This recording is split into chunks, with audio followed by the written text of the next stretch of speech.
Welcome back to the Jac and Glen channel. I'm Jackie. And I'm husband Glenn. He's my husband Glenn. Hey, before we get started, make sure you hit the subscribe button. Make sure you hit the bell notification. It's something I talked about in our review this week of Married at First Sight that I wanted to just go into depth with just a little bit more. And that was Pastor Dwight meeting with Paige without informing Chris, as we know, or without just sitting there and talking to Paige himself and sharing a little bit of gossip and tea that me personally don't think he should have gave Paige.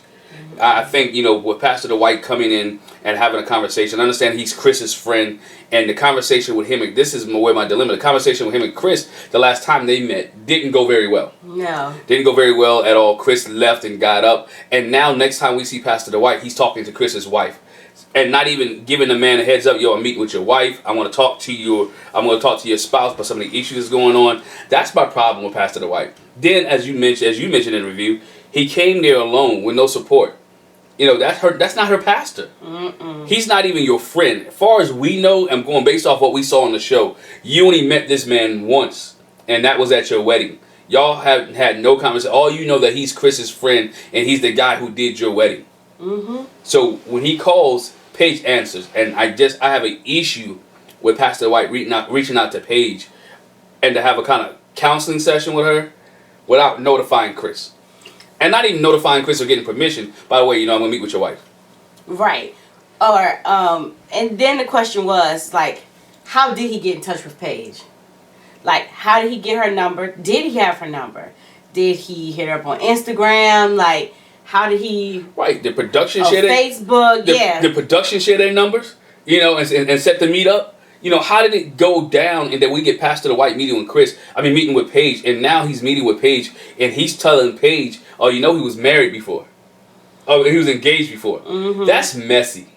Yeah. He didn't once ask her, how are you doing? Situations get deep. How are you handling the situation? Mm-hmm. What's going, if you're counseling her, and you're not talking to her about his past exploits. Like I said in our review, I don't feel like it was a counseling session. I think it was more so like he was disturbed about Chris's decision. The last conversation that he and Michael had with Chris, it didn't go well. And I think he came there as a, I don't want to say peace offering, but just to let Paige know, look, his friends don't agree with his behavior. We don't agree with how he's going about this. This is what I told him. Not so much a counseling session. That's what it seemed like to me, because that's how he went. He was like, she was like, he was disturbed when he heard, when Chris told him that he wanted to get divorced. So it seemed like that's the stead he came in. I get you that. He came in as a friend, but at the same time, as a friend and as the responsibility that you have. And I'm not saying he was wrong for the conversation he had with Paige, or being concerned about Paige. Mm-hmm. Yes, it was good that he's concerned about Paige because he's concerned about Paige because he knows his friend's behavior. Mm-hmm. He knows his friend's track record. He knows what his friends look for. And as he said it, Paige is the best thing, not the best thing. Paige is what Chris needs. And so I think he was there to try to salvage the relationship because he knew that she was done. But again, you shouldn't be talking to her. You should be talking to your boy because he's the one that messed up the relationship. Well, he did talk to his boy, and his boy was not trying to hear what he had to say. But I agree. So maybe he should have sat with, I don't know if Chris wanted to talk to him after the last conversation, but, he could have sat with Paige and Chris. Mm-hmm. As I said in our review, me personally, as a man of God, you should have brought your wife with you. Mm-hmm. Don't let your good be evil spoken of. You don't know Paige that well. I'm not saying she would say, you know what I'm saying? But also, I feel like somebody else should have been there so it's no hearsay. Mm-hmm. And I know you got the cameras and you got all the production crew and all that. I don't count that. But you don't count that, but that's there. But this really set Chris off because Chris went to social media last week. And before the episode. Had all of us trying to figure out, well, what's he talking about? What happened? And it was like he gave us a preview before the show came on. Yeah, preview. He dogged him. I ain't fooling with him no more. It was the messages on social media was like the first two was veiled, and then by the third post on his story, you knew who he was talking about. Yeah, you knew who he was talking about. So he's upset. Now, we thought he was upset because, they didn't receive his commentary from the week prior episode. Mm-hmm. But now to find out that he talked to his wife, he was upset because Pastor Dwight talked to Paige. Not only did he talk to Paige, he brought up, I don't even think Mercedes is pregnant either. He brought up that he doesn't believe that the girl, Chris's ex-fiance, Mercedes, is pregnant. And come on, Pastor. Come now, is that Pastor? Messy. Is that Pastor or that's messy? And Paige was the that one. was a messy friend. And that was a mess. And Paige was the one saying, you know what, I'm not even going to talk about that no more. She had enough sense to say, you know what, I'm not even going to indulge in this conversation anymore. And he brought it up. I'm not saying we all perfect. I'm not saying that that everybody don't have flaws or issues. What I'm just saying is that situation that went down with Pastor Dwight and Paige, to me, wasn't a good conversation to have without Chris being there. I understand why Chris was upset when he met with Paige later on. I heard you talk to Pastor Dwight. Well, he didn't even come across to me as upset. He came across to me as I know something you don't know. I know you don't think I know that I know, but I know that I know. That I know. And I'm gonna let you know that I know. Yeah, and that he know. But see, this is where he was smug. This is where I have a problem with Chris, and still dealing with Pastor Dwight, is that the fact that him and Pastor Dwight had a conversation because he said he told me. Mm-hmm. So showing that Pastor Dwight's intentions wasn't sneaky because he told Chris later on that I talked to you, Paige.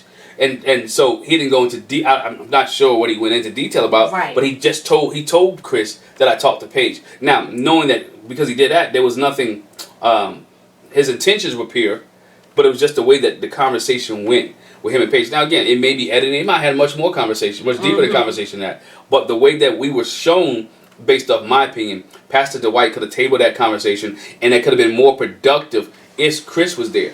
Mm-hmm. It would have been more productive if him and Chris would have met and said, you know what, Chris, I understand how you feel. With boys, we done had a blow up before. Can you and your wife meet and have a conversation and help resolve this issue?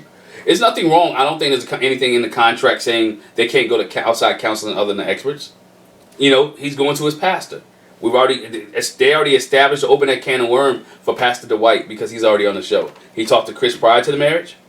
He did their marriage, and he'll be able to talk to Chris after the marriage. But he also should have brought them together to have this conversation, and not just with Paige. Because guess what? He's still only getting one side of the story. He's getting Paige's side. He got Chris's side. He need to get their side together. Yeah. And I think that's one of the things. My issue was that, to me, Pastor Dwight kind of stirred the pot a little bit more. Mm-hmm. Absolutely. Because now she's thinking, his own friend don't believe him. His own pastor don't trust him. So why should I trust him? But see, again, Chris planted seeds of doubt with his Instagram story. Is this really his pastor?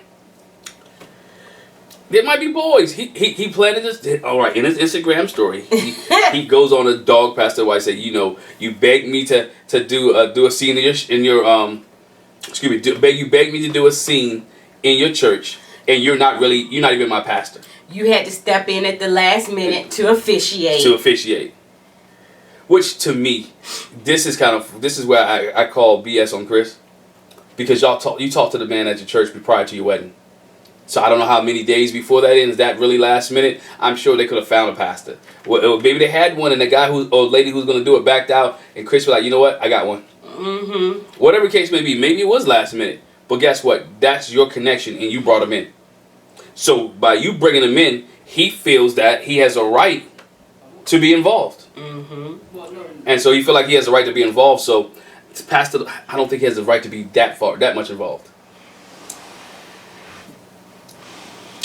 In that relationship, and she, to me, with Paige was like, you know what? Where your own pastor at, Paige?